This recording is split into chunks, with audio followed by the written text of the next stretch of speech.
Hello and welcome to this introductory recording on the strategy process. In this recording, we're going to go over what the content is in this part of the syllabus, so you've got an idea of what you're going to be studying, and the learning outcomes, so you'll know the things that you'll be able to do by the time you've mastered the strategy process. And then finally, I'm going to give you a couple of hints on how you can get ahead when studying this part of the syllabus. The content we're going to be covering here then. Firstly, we're going to go over what strategy is, a definition of strategy, and the features of something that makes it strategic. Things like it being long-term and covering the whole business. We'll then look at different types of strategy, different approaches that a business can follow. For some businesses, having a kind of rational, formal, top-down approach is really suitable, given the dynamics of their industry. But for others, it might be better for them to have a more flexible approach. We'll think about different ways that a business can choose to adopt a strategic planning approach. We're then going to look at strategy lenses. These are different ways that strategy can be viewed at an organisation, a kind of mindset if you like. And then finally, we're going to discuss the different levels of strategy that need to be in place at an organisation. It's no good just the senior leadership team buying into strategy at a corporate level.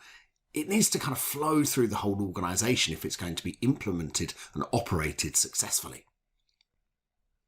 Here are the learning outcomes for this part of the syllabus. By the time you've finished studying the strategic process, you'll be able to do these things. Analyse the advantages and disadvantages of strategy development. You'll be able to analyse the essential features and characteristics of strategy. You'll know the different approaches that exist to strategy development. And you'll be able to analyse different levels of strategy at an organisation. Here's a bit of a study hint of how to get ahead in this part of the syllabus. It's a really good idea to have different organisations in your mind as you're going through these different approaches to strategy. And I've got 3 for you as an example. The first is Aldi. This is a supermarket chain. They operate, well, they started in Germany, but they're big in the UK and lots of other countries now. Aldi is a cost leader. They produce a standard product, that's your groceries, at a cheap or the cheapest possible price. It's really cost effective going to Aldi. No frills shopping.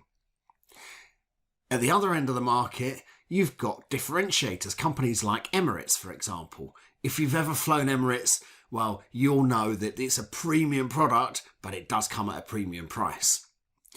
Now, thinking about how strategy is different at cost leaders and differentiators can really help to bring it to life. It's also useful for you to have different types of organisation in mind. Don't just think of manufacturing companies or retailers that sell tangible things. Having a service sector company in mind too will help you to bring strategy to life. Airbnb is a really nice example as a flexible room rental or house rental scheme. If you haven't used Airbnb, well, I'd suggest Googling them and having a look at their website. It's a really interesting business model that they follow. That's it for the introductory recording. Time now to get cracking with the study.